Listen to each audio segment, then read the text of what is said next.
Ram Ram ji. Video अच्छी लगे तो वीडियो ने लाइक शेयर सब्सक्राइब जरूर करियो भाई। वशीकरण मंत्र किसी ने अपने वश में करण का मंत्र इतना आसान बताऊंगी कि किससे दुश्मन ने भी चाहे अपने बस में करके न कोई काम करवा लियो हम, पर वो थारे बस में हो जाएगा। कदे भी वो थारे बस तक छुटेगा नहीं। तो ध्यान से सुनियो, पूरी वीडियो ने देखियो। जब बे बेरा पटेगा बीच में तो छोड़ दी तो फिर नहीं ना सोचो काम बन जाएगा। तो सुनो, दुनिया में गुरु लोग अपने अपने अलग अलग मंत्र देते हैं। कोई तो दूसरों को वश करने के भी कैसे कैसे वशीकरण मंत्र देते हैं। फलाने मंत्र को जपने से जिसे चाहे वश में कर सकते हो। यह रिवाज कहाँ से निकला? परमात्मा जो नई सृष्टि रचने वाला है वही पहले पहले मंत्र देते हैं, मन मना बहो। इसका नाम यह वशीकरण मंत्र अर्थात मन को वश में करके माया पर जीत पाने का मंत्र है। इस मंत्र द्वारा किसी मनुष्य को नहीं बल्कि अपने आप को, स्वयं को मन के वश करना है। परमात्मा कहते हैं मन मना भाव अर्थात मन में को मुझ में लगाओ। मन मना भाव के वशीकरण मंत्र से ही माया पर जीत पाया जा सकता है। यही मंत्र सब कोई दिलाना है। यह मूल मंत्र महामंत्र परमात्मा ही देते हैं, जिसका वर्णन गीता में भी है। यह मंत्र कोई अंदर में जपना नहीं है, इसे तो समझना है, धारण करना है, मन को परमात्मा में लगाना है। मन को वश में कर जब पतित पावन परमात्मा में लगा ले तो मन दुनिया से व्यर्थ से हट शुद्ध पवित्र हो जाता है।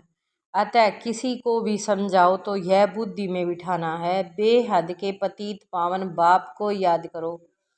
वही सबका सदगति दाता, वही पवित्रता और सुख शांति का दाता है।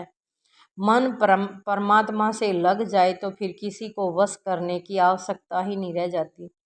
भगवान ही मिल गया तो फिर और क्या बाकी रह गया।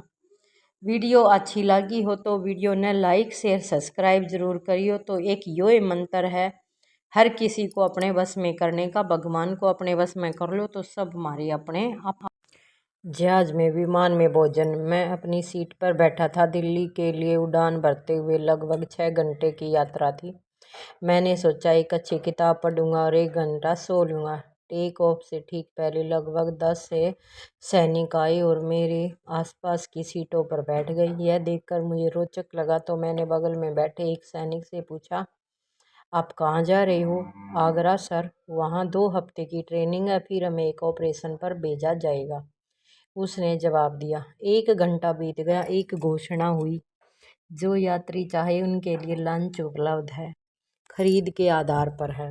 मैंने सोचा अभी लंबा सफ़र बाकी है, शायद मुझे भी खा लेना चाहिए। वह जैसे ही मैंने वॉलेट निकाला, मैंने सैनिकों की बातचीत सुनी। चलो हम भी लंच ले लें। एक ने कहा, नहीं यार, यहाँ बहुत महंगा है, ज़मीन पर उतरकर किसी ढाबे में खा लेंगे। दूसरे ने कहा, ठीक है। पहला बोला। मैं चुपचाप एयर होस्टेस के पास गया और कहा, इन सभी को लंच दे दीजिए, और मैंने सबका भुगतान कर दिया। उसकी आंखों में आंसू थे। बोली, मेरे छोटे भाई की पोस्टिंग कारगिल में है सर। ऐसा लगा जैसे आप उसे खाना खिला रहे हो। धन्यवाद। उसने सिर झुकाकर नमस्कार किया। ओ पल मेरे दिल को छू गया।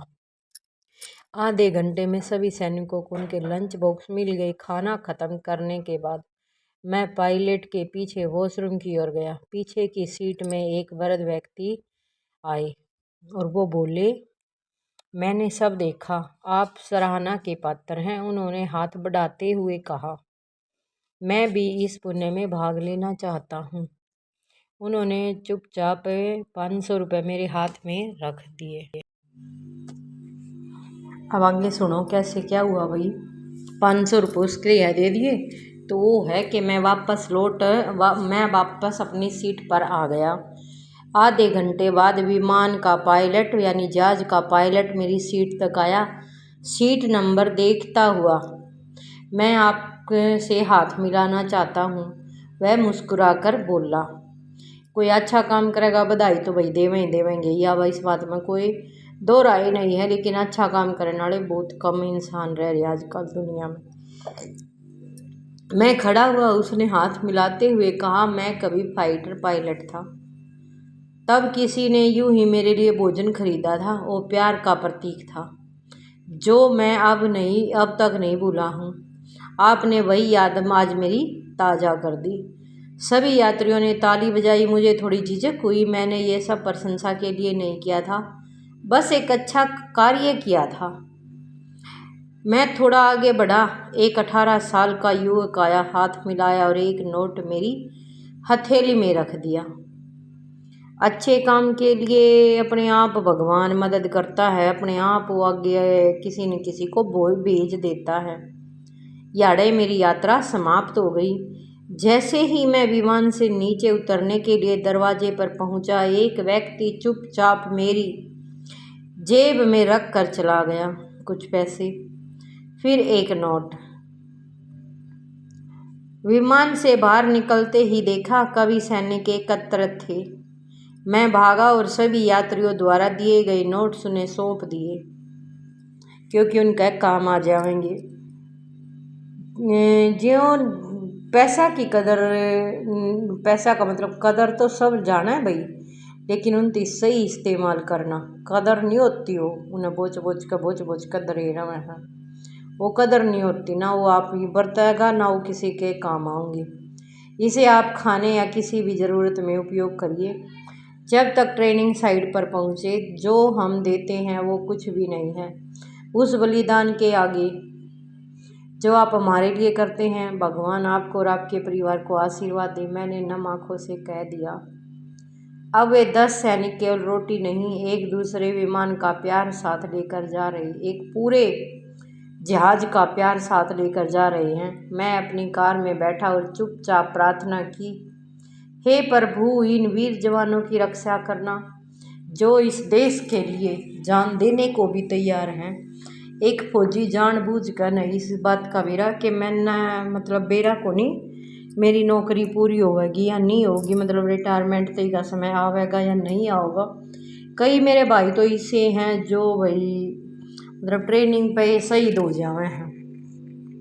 एक सैनिक एक खाली चेक की तरह होता है जो भारत के नाम पर किसी भी राशि के लिए बुनाया जा सकता है, यहाँ तक कि जीवन तक भी। दुर्भाग्य है कि आज भी बहुत लोग इनकी मान्यता नहीं समझते। आप चाहे इसे शेयर करें या कॉपी करें, यह आपका निर्णय है, पर जब भी इसे पढ़ोगे ना आंखें नम हो जाएंगी। आगे बढ़ाइए। भारत माता के बेटों का सम्मान के लिए है, समय का सम्मान है, उनका सम्मान करना हमारा सम्मान है। जय हिंद।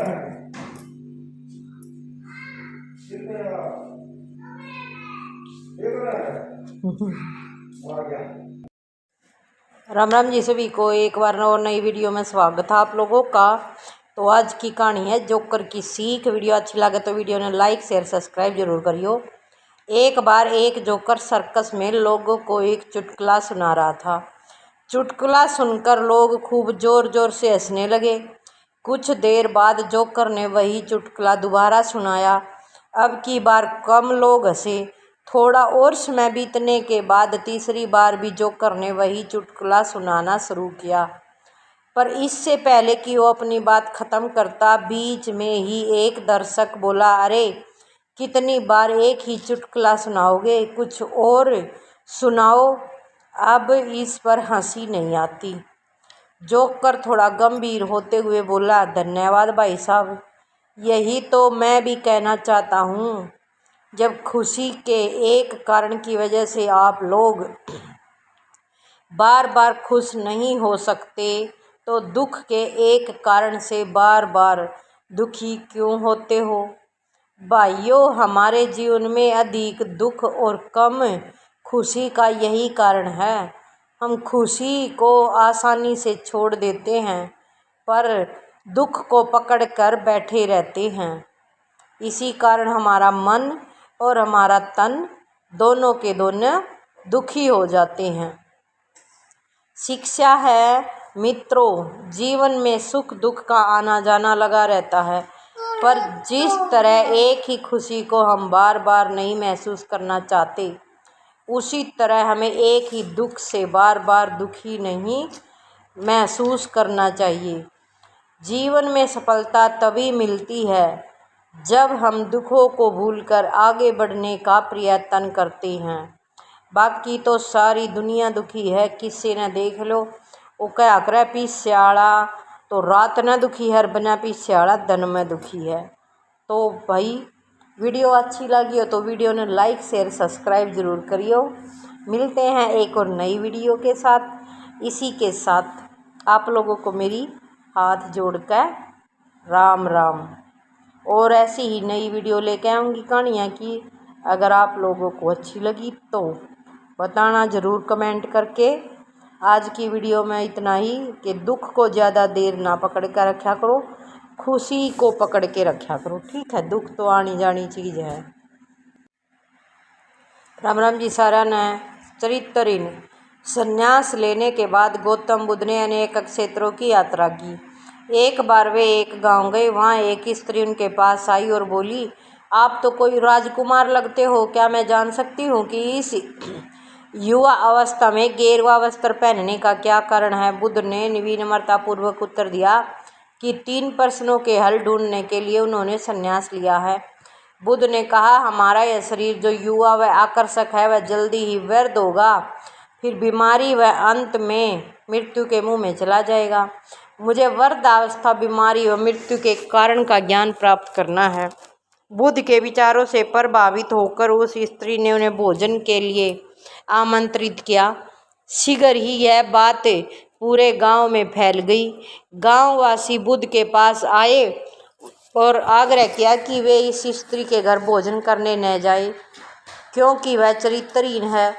बुद्ध ने गांव के मुखिया से पूछा, क्या आप भी मानते हैं वह स्त्री चरित्रहीन है?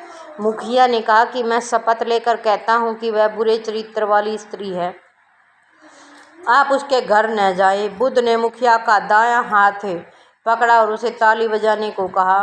मुखिया ने कहा, मैं एक हाथ से ताली नहीं बजा सकता, क्योंकि मेरा दूसरा हाथ आपके द्वारा पकड़ लिया गया है। बुद्ध बोला, इसी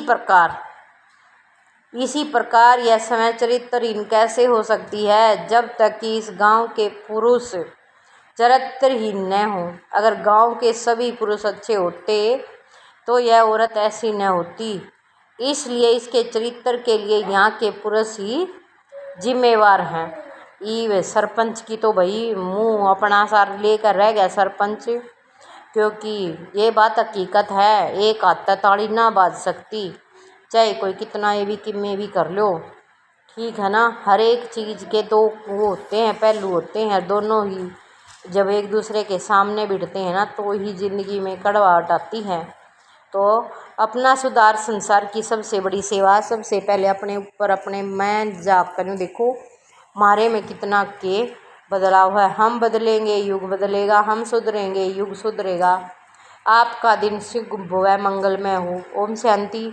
अगर वीडियो अच्छी लगी हो तो वीडियो ने लाइक शेयर सब्सक्राइब ज़रूर कर दियो भाई।